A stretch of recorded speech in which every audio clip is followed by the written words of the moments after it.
Just wait for 30 seconds.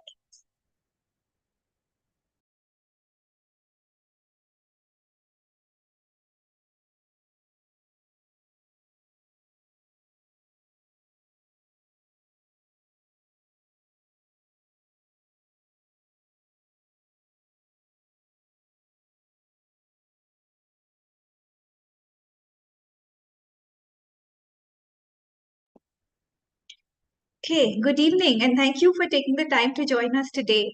I'm Radhika from the Dasra team, and on behalf of our panelists and the organizing team, it is my pleasure to welcome you all to our convening of partners, Equitable Evaluation, a catalyst for transformational change, as part of the gLocal Evaluation Week 2024, a forum that is convened by the Global Evaluation Initiative. Before we move further, and given the virtual format we will be following, we would like to quickly draw your attention to a few housekeeping announcements.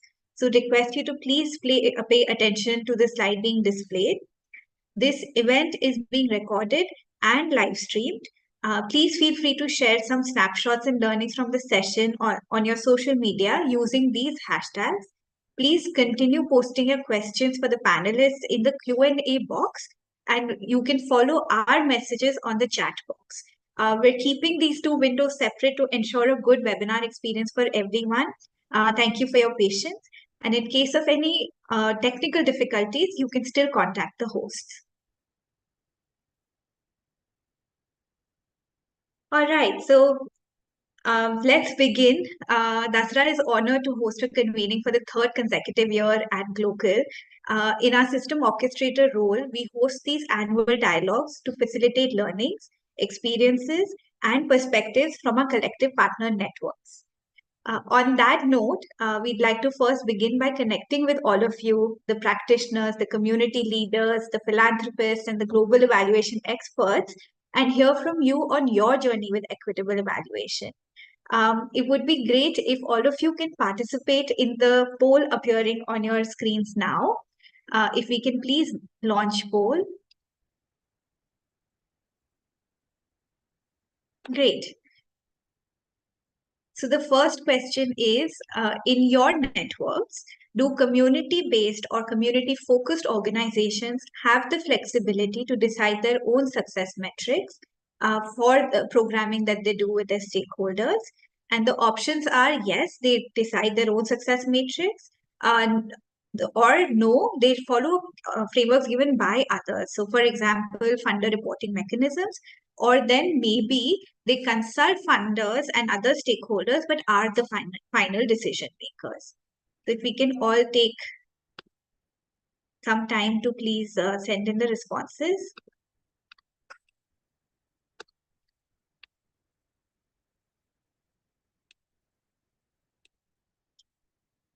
Okay, should we conclude the poll now?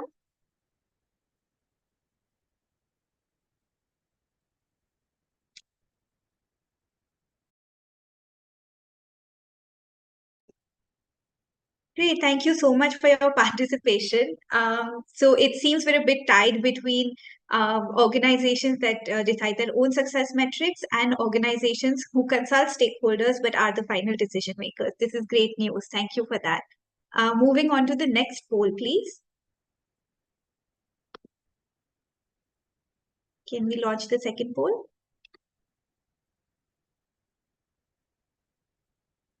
Great. Is there community representation in the design and decision making around impact metrics for these interventions?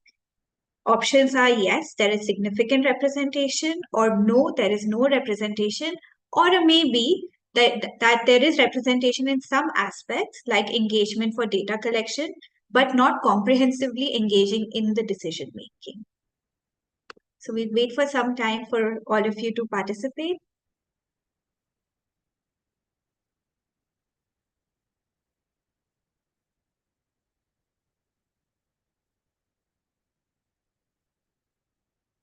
Very promising results. Great.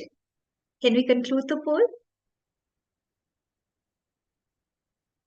So as you can see, either, all of us collectively have reached a stage where we have ensured significant representation of communities in the decision making around impact metrics, or are involving them in some aspects but are yet to achieve the decision making uh, level. Okay, great. Can we launch the third poll now?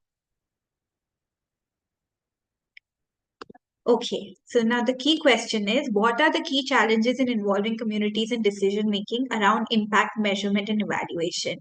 And please feel free to select all options that are applicable based on your experience or observations.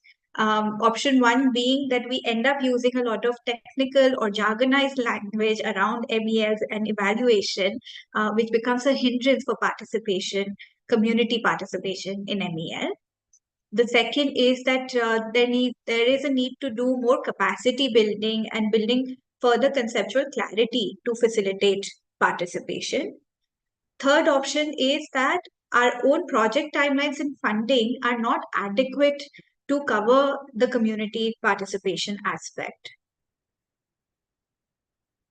And the third option is that if there are any other challenges that are not listed here, please feel free to select the fourth option as well.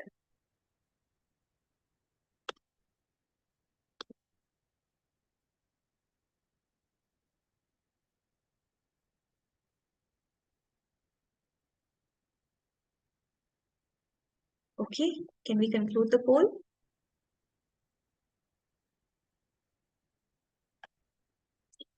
These are very helpful inputs. Thank you so much for your participation. I think this makes it very clear and is also a good segue into the conversation that we would have today, where we're saying that there needs to be more efforts in terms of capacity building, as well as in how we're using the language around impact measurement and evaluation, and also allowing our project timelines and funding to give us that space.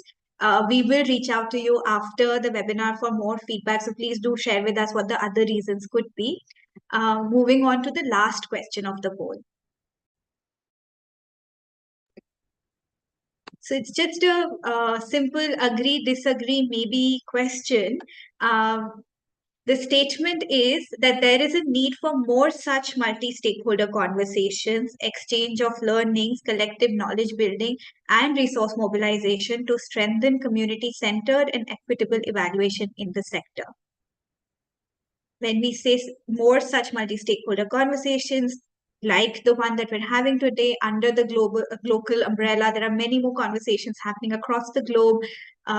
Is there a need for more practitioners, evaluation experts, funders, community leaders, youth leaders to come together to deliberate on the subject? Agree, disagree, or maybe? We can conclude the poll. So that is an overwhelmingly very encouraging response. Thank you so much, everyone, for your participation in these questions. Okay. So I just want to say that before we start that, we hope today's discussion will also inspire you to continue these conversations with your teams and collaborators. And please also count on the fact that Dasra is with you in this journey. In the last 25 years, we have collaborated with more than 800 funders, influencing funding in the sector for more than $400 million, and collaborated with 1,500 plus non-profit organizations with on-ground reach to more than 250 million vulnerable lives and the collective potential to influence more than 60 policies and schemes. In this approach for system level change and ecosystem building, we strive to bring together practitioners and funders in an equitable manner through trust-based philanthropy models, promoting equitable ways for program evaluation and evidence building. This is still work in progress for us, and we are still seeking practical ways to unpack the concepts and address these challenges. That's why we wanted to open up the conversation with all of you and to also bring together an expert panel to give us a push in the right direction. Without further ado, I would now like to invite the moderator for the panel discussion, my colleague from our Catalytic Philanthropy team, Roshni. Roshni, over to you.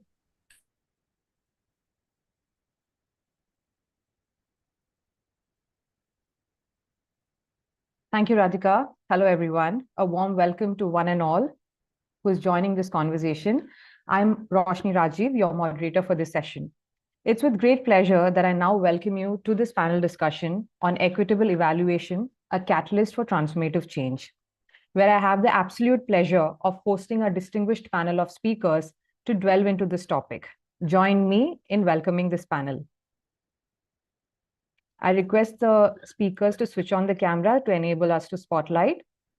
In alphabetical order, firstly, I would like to extend a warm welcome to Natasha Joshi, Associate Director at Rohini Nilekini Philanthropies. Next, we have Rajiv Nandi, Vice President, Knowledge Management and Capacity Development at Sambodhi Research and Communications.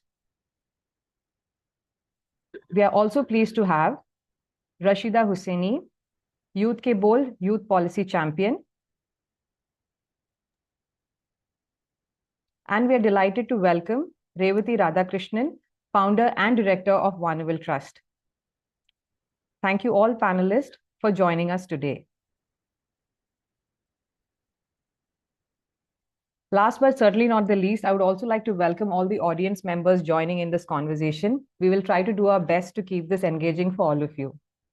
Now, diving into today's conversation on equitable evaluation, let's take a moment to reflect on the very core of the subject. The key word in focus here is equitable or equity.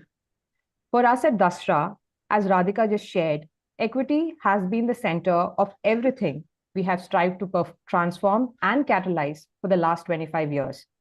Today, with our distinguished panel, we are exploring how to prioritize equity in impact evaluation. This simply means, how do we keep the communities at the front and center during the design of evaluation metrics and systems, ensuring that the design process is inclusive of the community for whom programs are intended to serve and benefit, keeping their voices and perspective as the base for dignified and effective measurement throughout the evaluation process. Our diverse panel will approach this topic from various and powerfully anchored in practice perspectives. Together, they'll bring community-centered evaluation and philanthropic lenses to this discussion. We will be opening the floor for audience questions during the session, so please use the Q&A box feature to post your questions as well as participate in the discussions. So now I'll kick off this panel with insights from a leader of a community-based organization transforming the lives of vulnerable nomadic tribal communities in Tamil Nadu. I would like to begin with Revati. Hi, Revati. Revati, we see... Hi. We see equitable evaluation as a pathway to transformative change. Let's start by exploring your perspectives on what transformative change means through a community-centered lens. And I would also like to add another layer to this question. In addition to framing the transformative change, it would be also great to hear about the limitations and challenges you have observed in the current MEL systems when it comes to capturing this transformative change on the field. Sure. Thank you very much. And I thank Dasra and gLocal for giving me this opportunity. I'm, as Roshni introduced me, I'm the founder of Warnerville Trust. We work for the education and the empowerment of nomadic tribes, children and women from nomadic tribes in rural districts of Tamil Nadu. So I would like to, how do we see transformation? I am here talking for many small grassroots level organizations which are responding to crises that they have they engage with, and they were doing. For instance, started Warnerville when I was a journalist and I was sitting tsunami relief in Nagapatnam, and a small child led to me. Following that child, it led us to a nomadic tribal community, and we started functioning and creating a solution. And so that is how most of the times we reach out to villages who's not protected, and we follow the child and we try to find a solution. And that's a design question, right? Like when grassroots level NGOs are having to design solutions, you have to convince a nomadic parent to send the child to a school. I can't just feed the child one day and leave them and come, because the child could be traveling and still be malnourished. So I have to put them into school. And to convince a child, parent to send the child to school is a civilizational conversation. It's a larger conversation which does not belong to the boundaries of the Right to Education Act or the fact that we today think that every child has to be in school. So what is the solution that I will design? As an organization, many times I'm limited by the choices that I have. Is it easier for me to choose a project that people will, I can find funders for it? Because access to education, systemic change, these are things that are easy. So that's one thing. And the second thing, I want to share the story of Muthu Pandi, who's a very happy child. I'm not able to open my video. I guess that's okay. So Muthupandi has been identified as a slow learner in our classroom. And Muthupandi lives in this village where we also do community-based work. And in one of the health camps, one of the doctors figured out that Muthupandi has an issue and referred him to a speech therapist. So this social worker in the village took this boy continuously to 3 months for speech therapy. At the end of 3 months, Muthupandi very great reader, he became the library boy of his class. His grades also improved. This connectivity between various or various, how do we bring this on? Because in the measurement of education, this may not come up in our report, but this will come up for the health camp. What we are the indicators, people access, number of people referred. But it's much more. When you say Muthupandi's story, there's so much more that I'm able to communicate. But unfortunately, many times I'm not able to communicate it in the MEL Excel sheets, And then one last example I want to take is of Saraswati, this young child who's also a nomadic child. Suddenly, she didn't come for a month. Now, attendance is a parameter in many educational big projects, attendance, and then the assert tool or like some big comprehensive, massive tool that we apply. So Saraswati's father had a kidney stone. And for a month, he was admitted in a faraway government hospital because in our remote area, the government hospital cannot perform that operation. The whole family moved to that Tanjavur hospital and the child was absent for a month. In a government school, this child is a long dropout. But the thing is, the child was willing to come to school and we sent a social worker to work with them, talk to them, bring them back, arrange temporary shelter. The child is back. But I'm trying to point out to the gaps and the connections that we are not able to show. There are certain things we are not able to show, and there are certain things we are not able to bring into this picture. So Vanavil's vision is that nomadic tribes attain identity, equality, and dignity. And every time I wonder, for each of these three things, which came up after 15 years of working with the community and being a community-centered, proximate leadership organization, what are the parameters that we can find that will measure identity, the sense of identity a nomadic, tribal, ostracized, discriminated child or a father or a mother can have today? And equality, again, what is going to be our parameter? And for dignity, of course, we've been trying to do many things, but we still wonder, are we actually, or is it that we have to question? And then they say, as dignity. Is it possible to measure equality and dignity? Are some of the issues that we have been grappling with, and we would be very happy to learn ways to go about this.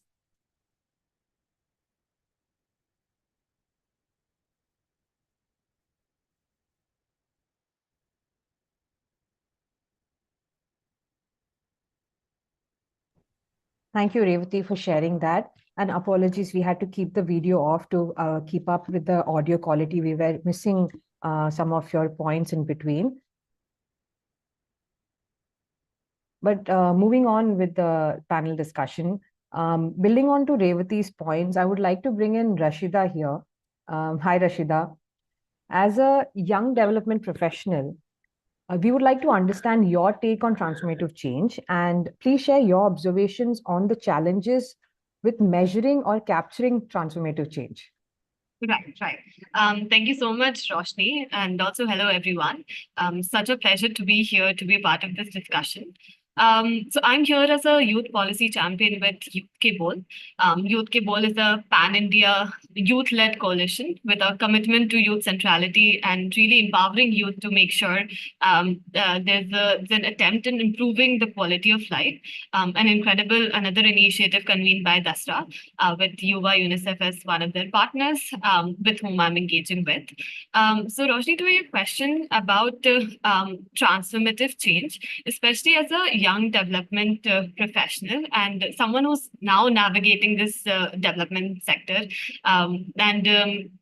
really to understand that also someone from the minority community. For me, it has to start with the shift in power dynamics. Really, to have that room, to have that scope, to have that space for communities, youth to engage better.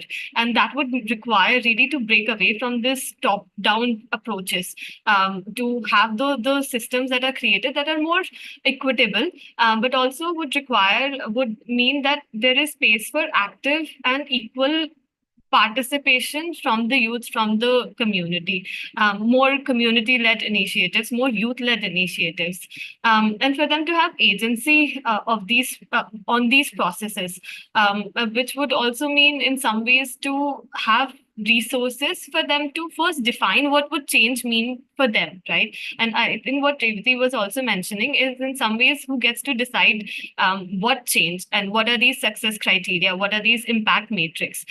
So to empower community, to empower youth to first define that, and for them to be and equip them to then drive these changes and sustain these change themselves as well.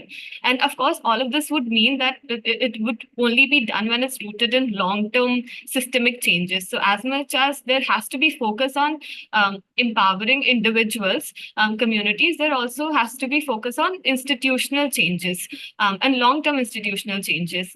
And of course, now that would mean some commitment to equity, justice, and inclusivity. And that would also be at all aspect of at all levels of the process of change.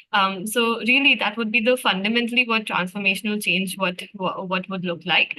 Then again, as a young development professional and a youth leader, one of the key challenges when it comes to measuring and transformational change, and let me also take a step back and try to split measuring and transformational change. So from a very personal perspective, and really from what I've known from my peers as well, this is such an intimidating space, specifically when it comes to MEL, traditional monitoring, evaluation, and learning, right? So if sometime back given an option, I wouldn't have been this excited as I am now. Just simply for the reason because it wasn't accessible. It was something that I wasn't equipped with or I wasn't trained in, right? In terms of, I think there's more information asymmetry when it comes to this. So when we are talking about engaging youth and community, I think the crucial step has to be investing more in capacity building and training for us to meaningfully engage, for us to effectively engage in the processes of change as well. So really that, and I think that what has really worked out well for me is this Youth Ke Bol, the entire journey, which there was so much focus on capacity building, so much focus on mentorship, and also in practice and implementation. But more than anything, also the feedback loop, right? The to making sure that it's not linear, but more of so much a circle that engaging the community from the very start with the inception of the project, with the planning, with designing, and then implementation, and then reporting, but also then making sure that there's feedback and also engaging, giving the feedback to them, and also receiving in some ways that is becoming a space for consultative approach rather than seeing them as mere participants or beneficiaries of the program initiative. So really, there has to be a lot more focus on capacity building and training to make sure that we are well equipped to engage more meaningfully. And that is where the transformational change to see what can be measured. And I think the second would be to start with engaging nothing about them without them. This sort of approach has to happen. And when we are involving and engaging community at all aspects, that would also open up a huge opportunity. And I see it as immense opportunity for them to define their success criteria, for them to define what change should look like for them, and what are the impact, what's the impact that would be more meaningful for them. And that anyway will be feeded back into the idea of like, sort of diving deeper into the impact what we want to see and measure, rather than like very much focusing on quantitative nature of data, or like just looking at numbers, like to reach the say most of the projects and initiatives that I see is also there is a lot of focus on numbers, to be able to reach certain numbers, to be able to then define the outcomes as numbers. But I think when there's more engagement, there's more holistic engagement, there's immense scope to also look beyond these numbers and this quantitative data, and then really capture the real impact of the program and that's created. And I think that would be more long term and sustainable. So also empower communities to evaluate the projects themselves based on their realities and experiences. And I think I'd end with I think one of the key challenges is also these that a lot of the initiatives are not long term to be able to then capture transformational change. When we say transformational change, it is really the impact and long term and the sustained impact. And that will not happen with short term initiatives and short term projects. So one of the things that are now working out well with the current organization that I'm also involved with, Gift Funds, is that our entry point with one of the communities was this project which involved children in resettlement colonies, and to be able to give them access to alternative source of education, right? In terms of making sure that we're entering with e-rickshaws, and it was a great initiative. But now, while we are still focusing on expanding that initiative, the focus and attempt is also to now engage the larger community with different initiatives, to get more funders, to get more partners to still engage with the community. So now we're focusing on engaging women, and with the initiative that has to focus on creating a source of livelihood for them. So I think with only sustained and more like the sustained long-term engagement, that transformational change can be measured. And I think the last thing would be for me as a youth is to give credit where it's due. And I think when youth is engaged, I think that somewhere the perception is that with these initiatives, great initiatives, it's seen as a learning experience, which undoubtedly it is 100%. But I think more than that, when credit is given, where it's for the work and for the efforts that's being put into, then that would also mean acknowledging youth and community as equal participants and equal in decision making, rather than again seen as beneficiaries. So I think that would be it. Thank you.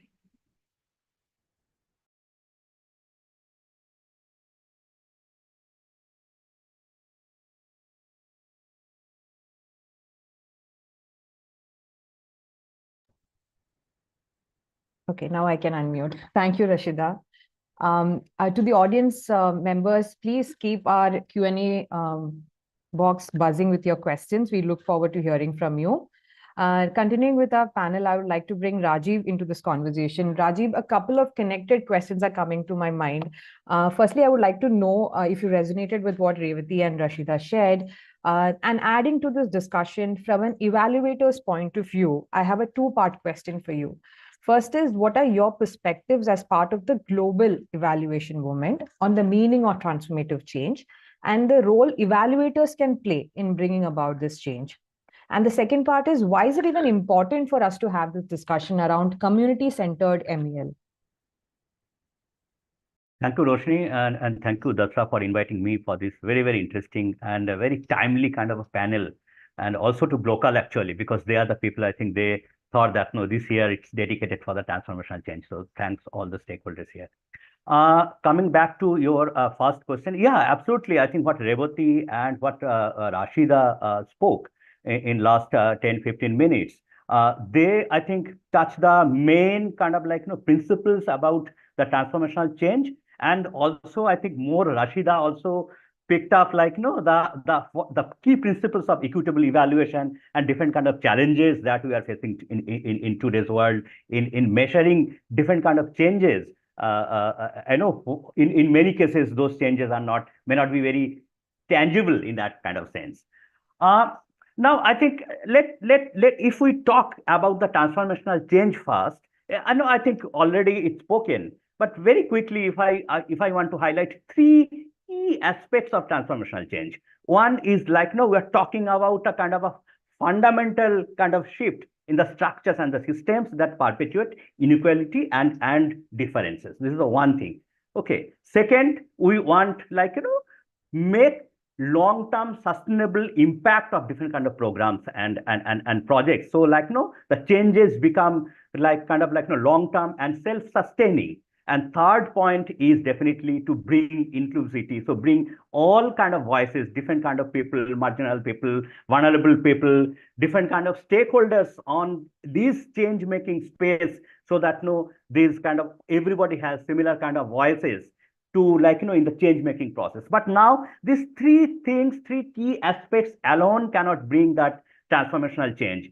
With these three aspects, we need to bring different kind of interesting and important lenses to it. And it's already spoken by Revti and Rashida, is that equity and social justice, this one lens that we need to require, need to bring here, and also like shifting the power dynamics. So to break that kind of like chain of power here, to achieve those kind of like transformational changes, which is long term, which is like sustainable and deep, means like that will challenge the kind of like present kind of power dynamics and power structure, to break that kind of thing. So yeah, so definitely, so that is if we kind of like understand about transformational change, then I think only the equitable kind of evaluation. I think Rashida, many places she touched upon different key principles of equitable evaluation. Okay, like inclusion and representation. She spoke about it, like how in evaluation and change making process we can bring different kind of voices. So then I think Revati in one point got a very important, I think, aspect of like disconnect kind of like between this aim, the measurement kind of different kind of techniques and tools, and what's actually happening in the society. So when we talk about equitable evaluation, I think we also look at that like the way evaluation kind of like operates in the system. Frankly speaking, many a place, many a time evaluation is very a kind of alien kind of approach, which imposed from outside, and it doesn't have kind of that kind of deep connection with the communities. I mean, why should we think and like struggle like to measure? Yeah, so absolutely. If every time what to be measured and how to be measured, it has never come from the communities, the primary stakeholders, the primary driving force behind this change making process. So I think this kind of like and this particular thing is connected with fairness and justice also. So it is not like something which is coming from outside. It's very technical.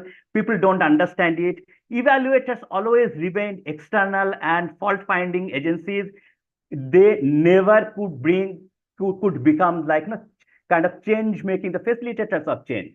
And that's the reason the evaluation community, the global evaluation community, for some time now, it's not sometime, means for last 15, 16 years, they have been started talking about transformational change and transformative evaluation, to break that, to take evaluation closer to the community, to create evaluation from the bottom, co-create evaluation, design evaluation with the communities, sit with them, frame the questions from there, and even like and communicate evaluation. So to bring different kind of participation and empowerment. I'm not telling that evaluators can empower people, but they can facilitate different kind of empowerment processes. Definitely transparency, definitely one thing. So take that back, the findings, the evaluation, to the community back, which generally doesn't happen actually. And also like usefulness of evaluation and the actionability, like what are basically the kind of like realistic kind of like actions that can be taken. So now what happened over the period? So evaluation, if you look at evaluation, the history of evaluation, it's a 70 years old kind of discourse and practice. It's not very new, but still it is like, used primarily for accountability.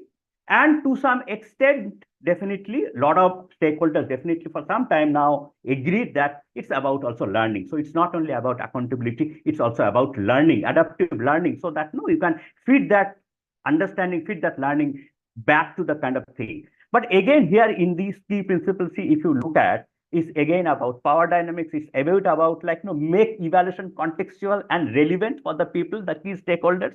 It's about to build different kind of cultural competence. So if you want to facilitate empowerment, like, if you want to facilitate the community's take lead role and co-create evaluation, so you need different kind of capacities to be built within the communities, even if you make it very, very non-technical kind of process. But the understanding, the evaluative thinking, the understanding of evaluation, its value should be understood. And very importantly, the ownership of evaluation should also come upfront, when we talk about transformative change and transformative evaluation. I would like to stop here. Thank you.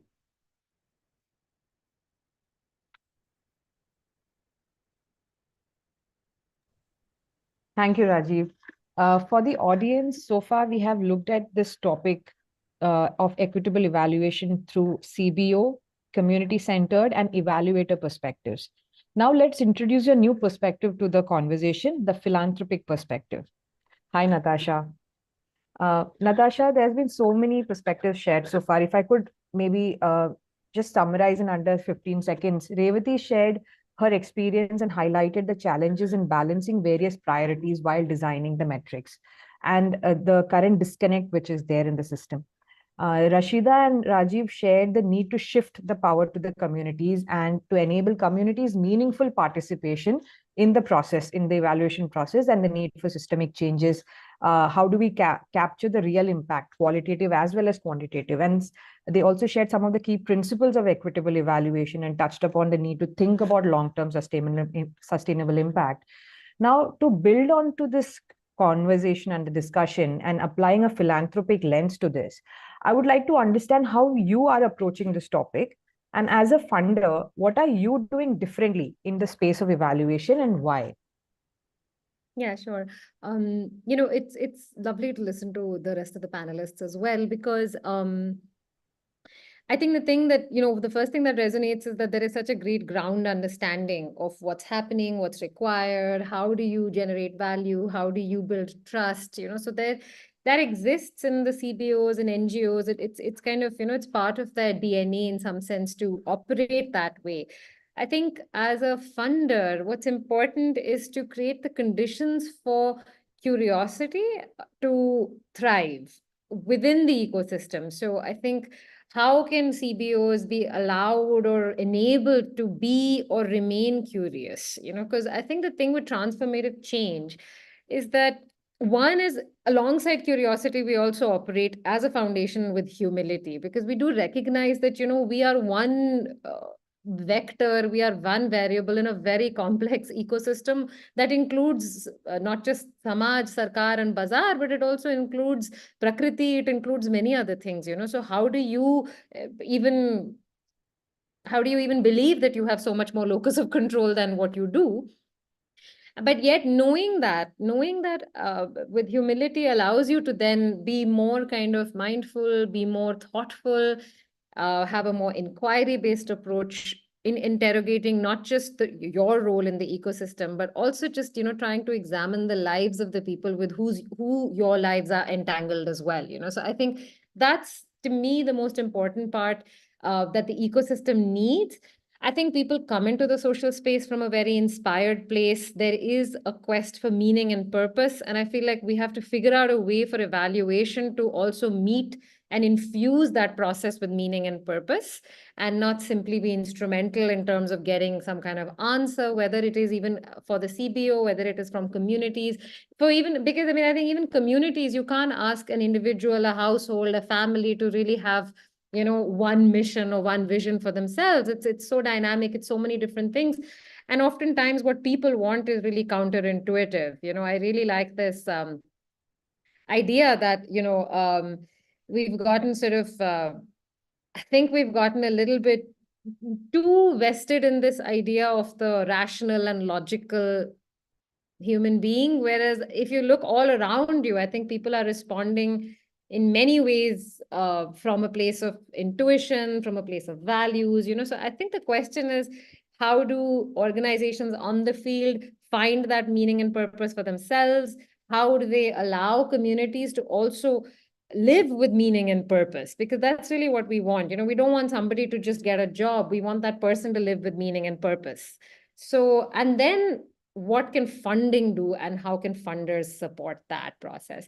For us, I think this total lens is important. And leading from that, for instance, I think what we do is we essentially do two things. One is on our end, we sort of run what we call evaluations for learning. So every evaluation, every inquiry process is purely for the purpose of learning. It is very failure forward. It's very interested in what the struggles are, where the hypothesis is not working. It's very interested in knowing all of the curved balls and the black swan events. Like that's what we're interested in understanding as funders through our grantee partners. The other thing that we also do is in the reporting relationship that we have with our partner organizations, at least, it isn't we try to keep it very light. We also try to keep it, again, centered around what are the questions you are sitting with and you want to ask, and what is it that what's top of mind for you. It isn't so much about what we want to know. And one of the things we did recently, just as a concrete practice, and then I'll stop here. But 2-3 years ago, we decided to before deciding, so we don't have a standard annual report format. We just send a Google form with questions. And these are usually questions that we're curious about, something that's kind of mystified us. So we'll ask our grantees, tell us one thing that you feel tell us one way in which you pivoted and why, one pivot you made and why did you make this pivot? Because we just want to know. But, we started realizing that we don't want this form filling process, even if it's very light and even if it is, sort of not very structured, we still want this to be of value to the person filling the form, so they should be getting something out of this process of writing this reflection document. It shouldn't be purely because we didn't want to just extract information and insight from our partners. So we actually did a small focus group discussion with our grantee partners saying, what kind of annual report do you want to submit? Like, what will be helpful to you? Because, how do you want to sit and take out 15 or 20, 30 minutes? And what do you want to write, because it should also be beneficial to you, the writing process. And we got some interesting comments. We incorporated that into our report. That year, we ran the report in that way. So these are some of the practices that we have done so that we're able to continue upholding curiosity, humility, and inquiry, with the idea that when you do all of those things, you are able to achieve transformational change, I suppose, whatever that means. Thank you so much, Natasha. For the audience, we have so far heard our panel's holistic views on transformative change, including various interpretations of its meaning, what's currently not working to enable that to happen, to enable equitable evaluation to happen, structural level gaps, or the disconnects that's currently in place. So if any questions, any curiosity striking your mind, please use the Q&A box to share the questions with us. We'll be coming to the Q&A round very soon, so keep us busy with your questions. Now let's shift our focus to the future. Let's also hear from the panel what can be done better or differently to enable equitable evaluation. Let's hear their recommendations, the priority next steps, or the different roles that we can play in this process. Rashida, I would like to begin this conversation thread with you. Please share with us some of the good practices for meaningfully engaging young people in the MEL process. Thanks, Roshni. So I would 100% start with what Natasha just ended with. Completely agree. It was so refreshing to hear that. Which is to say that to make it more conversational, to start a dialogue, to make it more innovative, to make it more fun, I would say. But really in line with how do we make it simpler, right? So engaging the youth when we're talking about these, very what traditionally is more bureaucratic and rigid frameworks and approaches. How do we break that down and really to make it more to open up that space to have that conversation and dialogue with young people, to involve them as part of like designing the process, to involve them as part of really brainstorming and defining theory of change for them to set up these indicators, for them to also come back and be like, what is working out, what is not working out, this is how we want to evolve, this is not this is something that we would want to retain. So I think really just maybe to relook at these traditional approaches and be more experimental, I would say. That's all, just like more experiments in terms of how can we engage. And I think in both ways, it needs to be, you'll know what's working out and you'll know what's not working out. Second would be, I would say, to leverage technology and digital tools with youth as a young person. Now, inevitably, it has become such a huge part of our lives. And I think that also opens up a great opportunity because now there's a platform. We're all on it. So might as well leverage and harness the potential that has got. So more engaging more on social media. How do we leverage online platforms? And some great initiatives are in place. For instance, You Report, that's been developed by UNICEF. I think that's a great platform to bring together youth and have that real time conversation, and also for youth to engage in meaningful, just not meaningful, but also have their opinions on what matters most to them, then to actively participate in the change that they need to see. And it's also like a great platform to then collect data, to have that feedback, to engage. So I think more maybe perhaps also gamification, use of AI, to explore more of these tools as well. And I think third would be to build enabling ecosystems. So the entirety of the ecosystem has to be in a way that, of course, we need all the stakeholders on board. Of course, there needs to be some consensus in terms of youth centrality, how we want to engage with the youth, how we want to engage with the community. And for that to happen, there has to be what I was mentioning earlier as well. Of course, capacity building and training in a way that we are impacting the youth, but also making sure that we are leveraging more partnerships in a way that institutions and stakeholders are coming together, and there's this resource sharing, there's more facilitation of joint initiatives. So I think that would be a good start. Thank you. Thank you, Rashida. Coming to you, Revati, would like to hear from you, what's the right way to build meaningful systems that can support community-based organizations, NGOs in general, in balancing these various stakeholder priorities that you mentioned previously? Yeah, I have a question that came up to my mind listening to all of you. Without consultative solutioning, can there be consultative MEL? I think fundamentally the thing is, are we consulting people? Yes, we are consulting, but are we taking as priorities what their priorities are? Maybe I'm talking about a very small, exceptional community, but I'm sure that is true of many communities. Our programs are what our programs are. Our focuses are what our focuses are. Our geographies are what our geographies are. Within that, we have some leeway. So that's the reality of a grassroots NGO. And I was really surprised at the results of the poll when everybody said that people are being consulted at all levels. I want to be a people's person. I live in Nagapattinam. I live very close to where my community lives and works. I'm sitting now in the children's home where these children are. But we all know that the program is something that we have decided, and the program is tweaked by the funders' considerations, and very, very less consultation on solutioning is happening. And that is something which is not essentially wrong, because we all want to have education, child protection, and all these things, and I agree on that. Like Rashida pointed out, we need these systemic changes. I'm not saying no, but that is one part of the picture. If this has to be really consultative, we need to have grassroots level NGOs in these images. Like take any big campaign. There are big funders and there are big NGOs.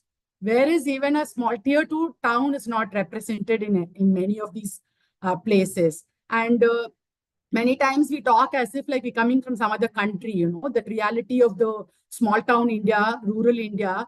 This seems like a novelty in many of these platforms. Having said that, I think the fundamental thing is we need to have a plural, multi-dimensional, diverse approach. Let's do that. This is going to be one. We're going to find ways to fit in, or where we are going to find ways to say, yes, we're slightly different. That's not going to help. We have to have different paradigms, however difficult it is, however more time it's going to take, because this country or this world is diverse. Our problems are multidimensional. Our problems many times are interconnected, but sometimes we don't see the connections. So how do we reach is an important question. Timelines, Rashida also pointed out. I think, can we think about timelines as an inverse proportional to the amount of discrimination or injustice a community or a section has faced? For example, gender-based violence. How are we going to solve it in a year or two? So can we think of timelines as an inversely proportional to the kind of marginalization that this particular target demography has undergone? And that's one thing, because that will change our perception about, because in education where we are working, constantly the timeline is 1 year. I have to show a midline, formative and summative assessment. And now that we have the ESSER tool, which is good, in the lack of something, there is a very good tool now. But every child being put across the same tool and saying that this across India, this is the status. Somewhere it's not taking in the reality of many, many geographies and many, many demographies. And their timeline becomes an important, crucial factor. You have to validate your finding with the timeline. You can't say a nomadic tribal child and a city dwelling child can be measured on the same thing. I mean, that's one just a small example I'm taking. And this dissonance between this big scale stuff and the small scale stuff, I don't see these two as independent or antagonistic forces, but there is not much space for the smaller voices who are bringing in this diversity to the fore. And there has to be some mechanism with which I'm not lobbying for myself or this, but we need to hear more grassroots level organizations with proximate leaders who are grappling with complex issues and coming up with complex solutions, maybe not in robust, big picture MEL parameters, key point indicators, and quantified impact. But what we are trying to solve is also part of this whole problem. And for that, the whole space has to be made diversified within the CBOs, NGOs, and stuff also. That's my take.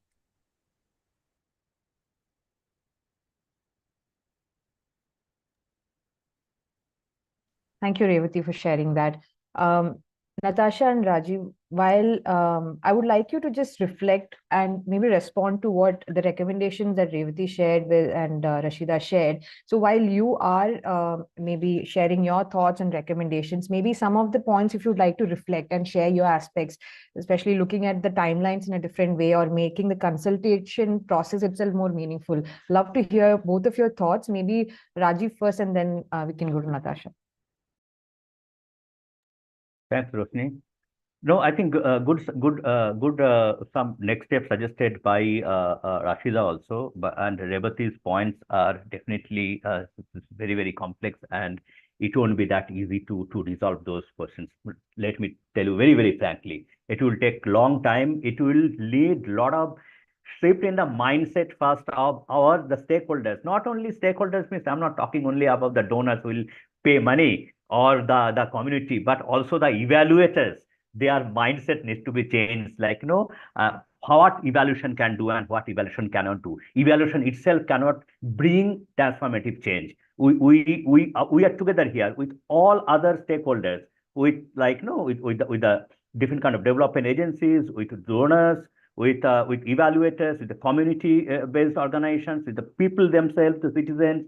So I think it's a kind of a joint collaborative kind of project, and we have to think from that perspective. I think only one kind of agency cannot thing. And definitely we all are looking for those kind of key moments, that turning points to do a kind of a meaningful kind of evaluation and show the people, the world, that look, this kind of evaluation, this kind of practice can bring change. It would be very small kind of efforts. I don't expect any big change very soon. But anyways, coming back to the point here, when you asked Roshni about what would be the next step. So if I position myself as one of the members of the evaluation communities, global evaluation communities, I think what would be our role as as the organization that promote evaluation, that advocate for evidence and evaluation, and want meaningful kind of equitable policy changes also there. So I think our role would be primarily, which is lacking right now,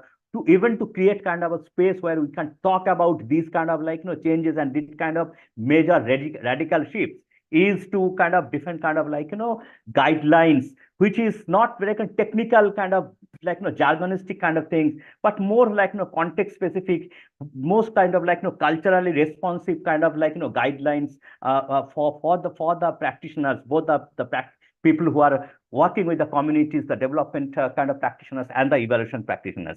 Then when you talk about the capacity and competence, I think a lot of time it has come in the discussion today. For some time now, I have been telling, when you talk about capacity, if you look at capacity also from very kind of the straight jacket kind of way, it again, it will come, the same thing will come back again and again. What the people have been doing for some time now. These lenses, these equitable lenses, that lenses that we are talking about, we need to, if we want to make evaluation a change agent, then we also have to change our practice, the way we think. That is not happening. For some time now, I've been telling, when you talk about competencies, it's not only about to learn the skill and knowledge about evaluation, it's also about learning empathy. It's also learning about emotional intelligence. It's also learning about strategic thinking in evaluation. So I think these are kind of when we talk about capacity, these are things. We already started a kind of an initiative recently on evaluation capacity development. We are thinking to work with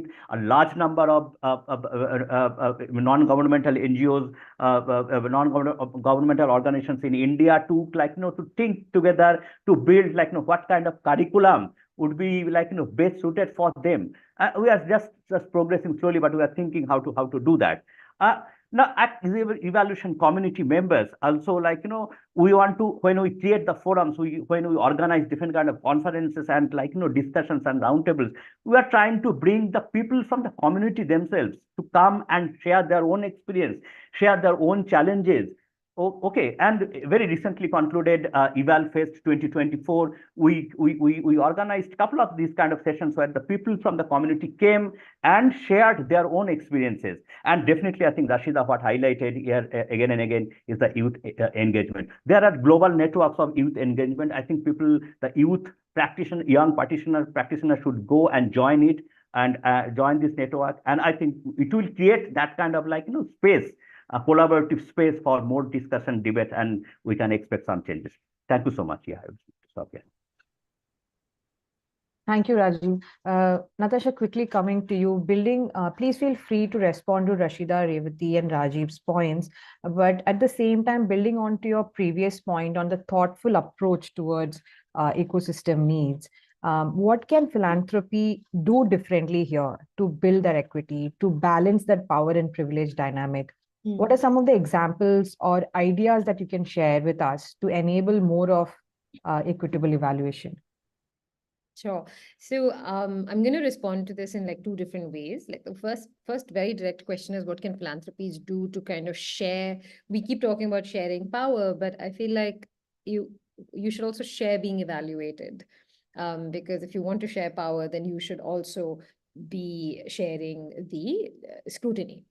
And so what we've done, and I think there is a piece that I've written on that, and which I'm happy to share with everybody. But one of the things we've done, and we are going to report our own annual report this year along that framework, is to say that how should a foundation measure its own impact, which is not the impact of it's not the integration of the impact of its grantee partners. So it's not a summation of their work, but really what is your unique contribution to the ecosystem. And we have a framework which is a a kind of 2x2 matrix, which really looks at, as a foundation, what are we expected to do? And this is something we've heard back from our grantee partners. About 80 of them responded to us saying, what, when we asked them, how should RNP look at its impact? They told us, RNP should be making more grants, more multi-year grants.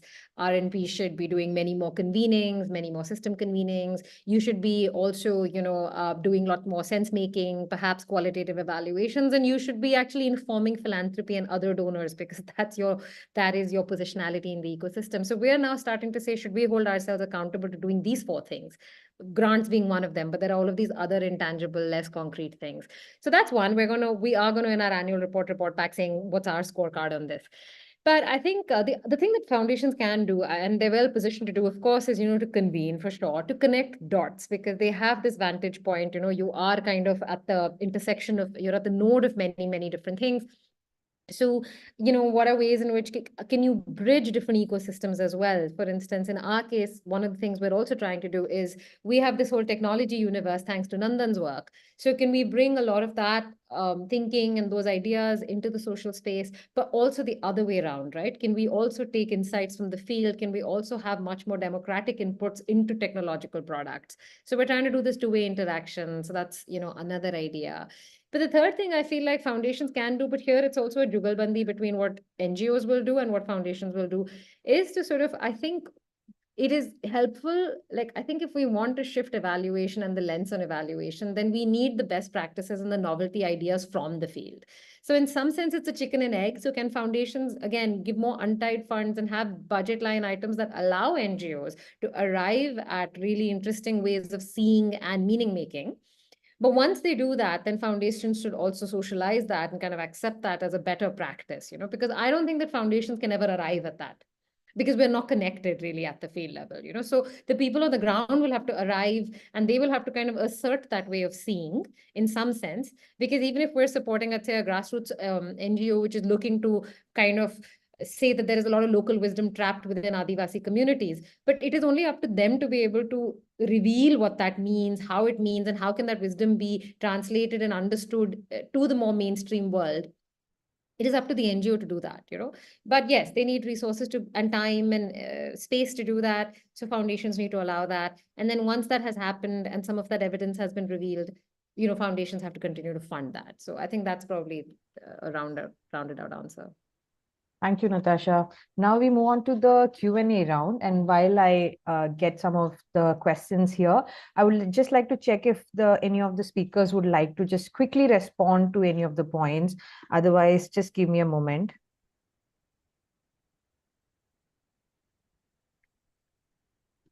Yes, we have some interesting questions here. I would start with Rajiv. The first question is for you. What are the incentives for development practitioners to include qualitative evaluation to ensure continued transformative change?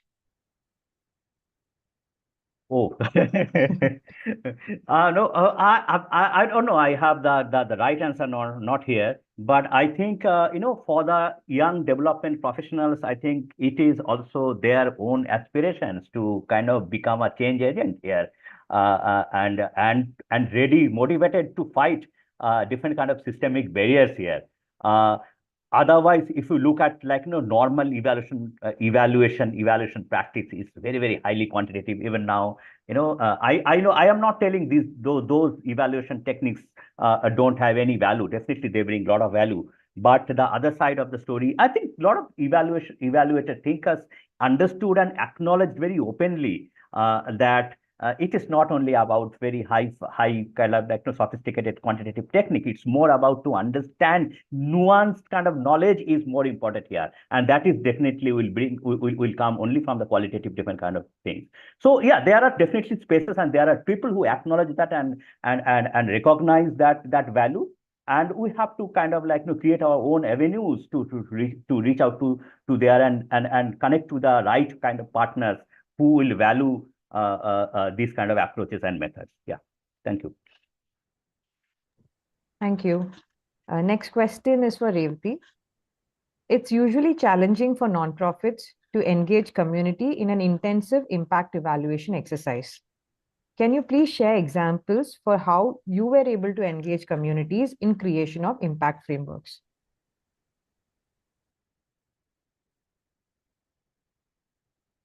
Sure.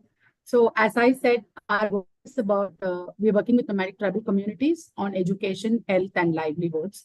So if we take the things, solution like this whole project of livelihoods came upon, we kept having parents meetings to talk about, internet is not stable.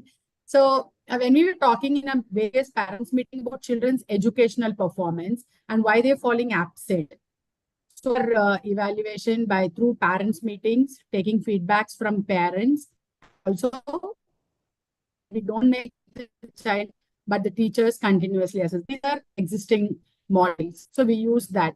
But one extra thing we were able to see is during this, the mothers pointed out the extremely poor mother is having to for they're doing, and if they have a better livelihood, they would be the children would be in class more.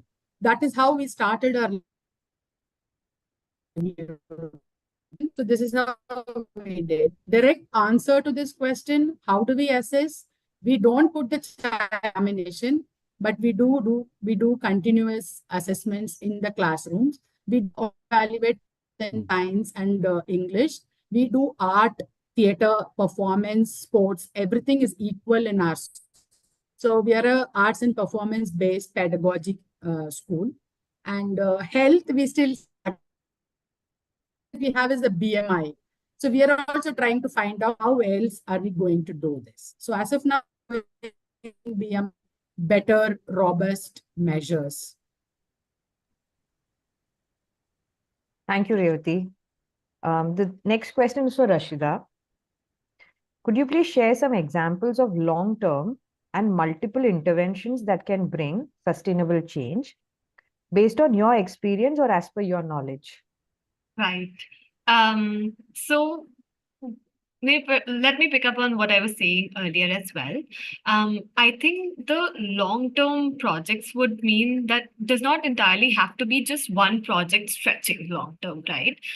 What I also meant was like engaging with the community in different ways to make sure there's long-term engagement with the community. So it does not necessarily have to be that one project while the length of the project, say, it's like it has to be something substantial, but it does not mean that like you have to stretch it out and that's like one initiative.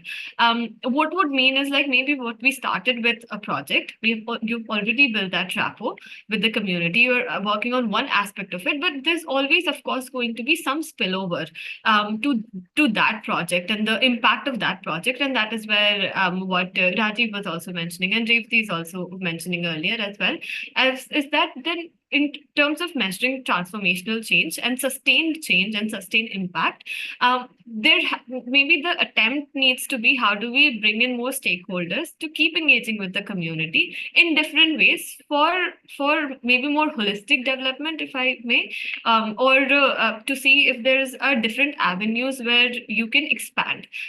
So I think but not entirely really to mean that one project has to be in different ways, but multiple projects but with the same community to understand what are their requirements, and that's how you evolve. And that is where I meant like in terms of and instead of trying to move away from that linear engagement to that circular engagement where you engage with the community, you say what they want, you make sure they're part of the implementing, you make sure they're part of the reporting as well, and then the consultative nature of it, what was mentioned earlier as well, you make sure that they're part of that and you feed them back and see what comes from that, and then you feed that back into the loop and evolve and see what are the requirements, what has changed, and then you make sure that the project is different.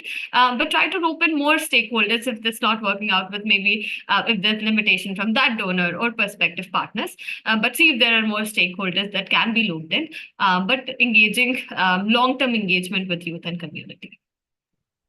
Thank you, Rashida. The next question is for Natasha. Please share advice on how can small NGOs negotiate and match the community needs with funder priorities. What are the ways to respond to both? Well, Uh, I don't have advice, but what I feel has worked is okay, so here are a few things. One is that I think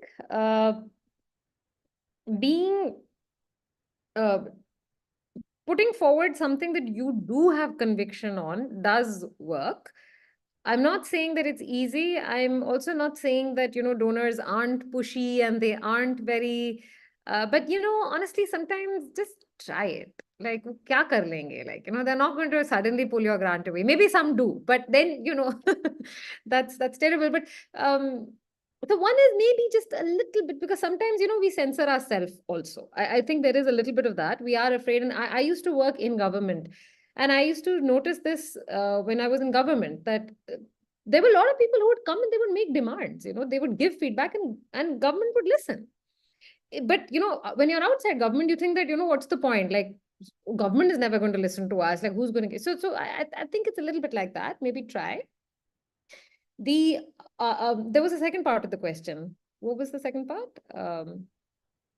One was, how do you negotiate this? So my kind of leads sort of answer The there as well. second part was what are the different ways to respond to both the community needs as well as donor priorities? Right. I would say that, I would say that if you are able to, I don't, they should not be at odds, is what I'm saying. Like, so to me, a donor priority should not be at odds with the community's needs. And if it is, then I think it's a difficult job, but this is what CBOs do, and they exist to do, which is to build that bridge, right? How do you bridge between what the community actually needs, surface that in a way? Naturally, you have to cast it in the language of your audience, right? So if your audience is a donor, you have to somehow show it to them in their own ways of understanding, but do it boldly, do it with conviction, try it. Sometimes also, I think local support, retail support, some of those methods actually help, because then you deleverage a little bit, you de-risk yourself. I think with smaller NGOs especially, I think there is a role of looking at local patrons if possible, retail mechanisms if possible. It's hard. I'm not saying it isn't, but sometimes it's that also.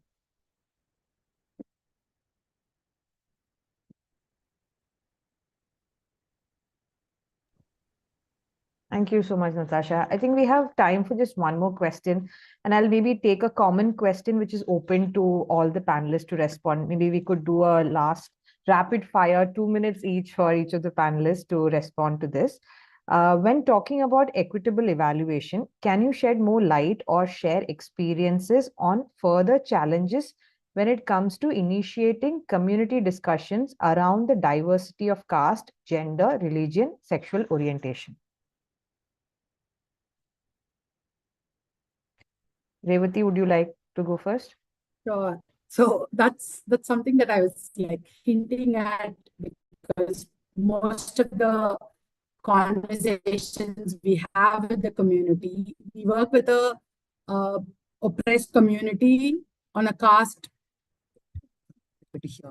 So when you're working with a very marginalized community, oppressed by caste, for example, talking about gender takes so much time. We took almost 10 years before I'm a feminist.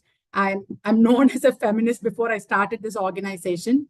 But this whole intersectionality is something that we are coming to terms with. And there is no way that we can open all these conversations at a level, which is what Rajiv was also hinting at when he talked about how evaluation can't be the revolution. The revolution has to happen and evaluation has to contribute to that. So these are real problems that we grapple with, but being honest, being forthright, and willing to be willing to take setbacks in your conversation with the community, not expecting the community to listen to you, is a way to start this conversation. It's not at all easy. It's super complicated, but we have to do this, especially caste, gender, sexuality. These are three different uh, wagons which have to run together, but we struggle so much because the one step you take ahead without the other two, you might fall. I mean, all three, I'm saying. So it's the toughest thing, but it's the test of your political involvement, I think.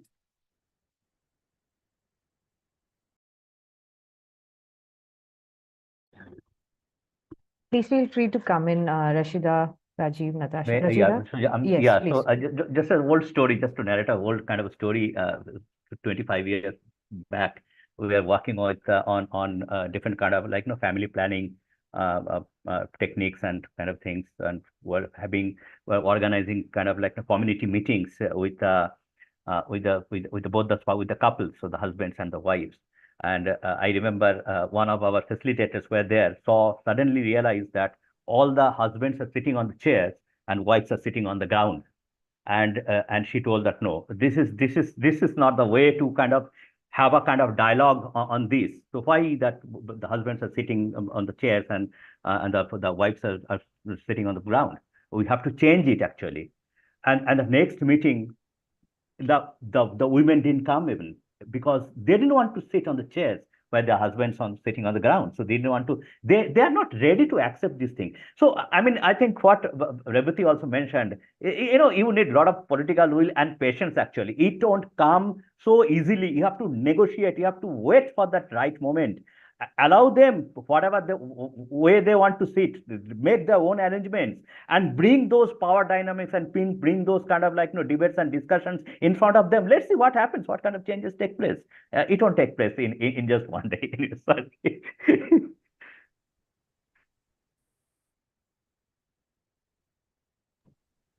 Rashida, would you like to reflect? Yeah, I would only add that the onus of this now can't be on the oppressed. So I would leave it to the institutions to prepare themselves better, to equip themselves better, to train themselves and their team members, and to do better. And so that would be it, not from the I will not have it say to go back to now individuals and community and they need to do something. Now here the onus is on institutions to take the charge and figure it out themselves. What can they do to make this conversation better? Thank you. And with that, to Natasha. I think the question really at the what's at the heart of this question is how do you stay the course, right? How do you stay the course? Because it's long, it's hard. How do you stay the course with optimism? Because only optimism gets you through. Only if you believe something can change will you stay the course. And one of the hacks that I use sort of personally, but also we talk about in our areas of work, because we work in gender, but we work on masculinity and we work with boys and men, which is a very, very difficult place and where you really have to lead with a lot of empathy and a lot of accommodations. I think the idea that what ends up happening with a lot of activists, social sector sort of leaders is that, they look at where the utopia is, or they look at where the kind of ideal scenario is, and then they look at how far the present is. But sometimes it helps to look at what was the situation 40 years back and see where we are today. So sometimes that gives you a sense of movement, and time gives you a sense of movement. So looking back and saying what all has changed, not necessarily because of your direct efforts, but things have improved. Today, the world is so much more different. Sometimes we even encourage people in our climate portfolio to do that, which is very difficult because right now it's very hard to be optimistic in that regard. But there are gains and there are wins, and they've happened because of processes. So that's my only it's my personal trick. On that optimistic note, we come to the close of this panel. I would like to thank everyone who joined this conversation. I hope you found it engaging. A big thank you to our fantastic panel whom we had the privilege to listen to today. And thank you for sharing your insights and experiences with us that helped us understand this topic and helped us to de-jargonize these concepts of transformative change and equitable evaluation. To share the key takeaways from the panel and to convey the vote of thanks, I would like to invite my colleague Shinjini Singh from the Rebuild India Fund team.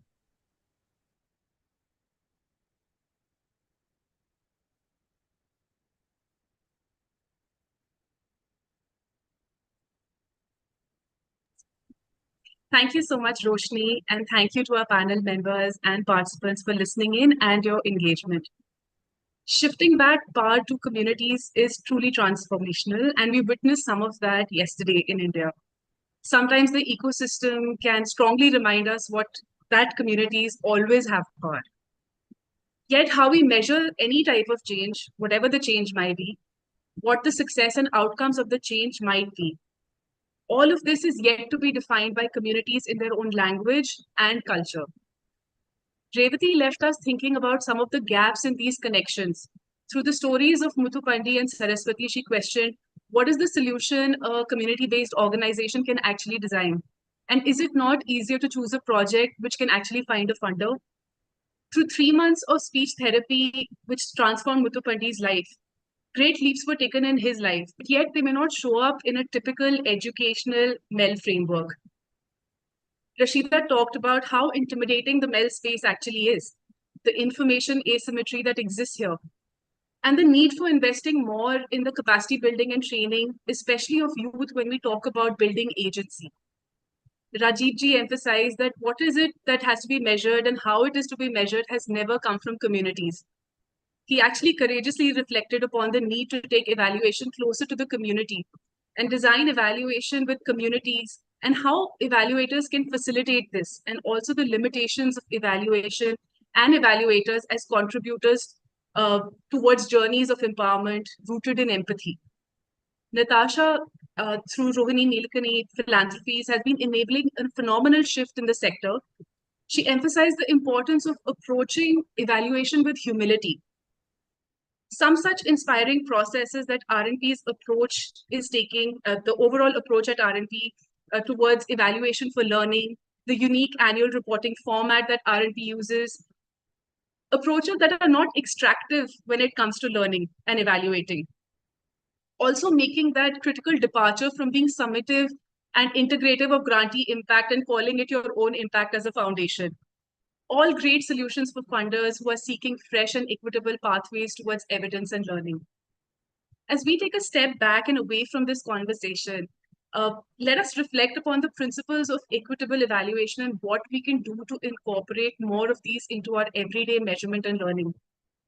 And intentionally make space for what Revati so powerfully called the smaller voices. Once again, thank you to all our panelists and the audience. Please do feel free to access some of the resources in our playlist, which is on the side in the chat. And also keep this conversation and movement going by adding feedback to the forms that we'll be sharing with you and also talking to each other and making this change happen. Thank you once again.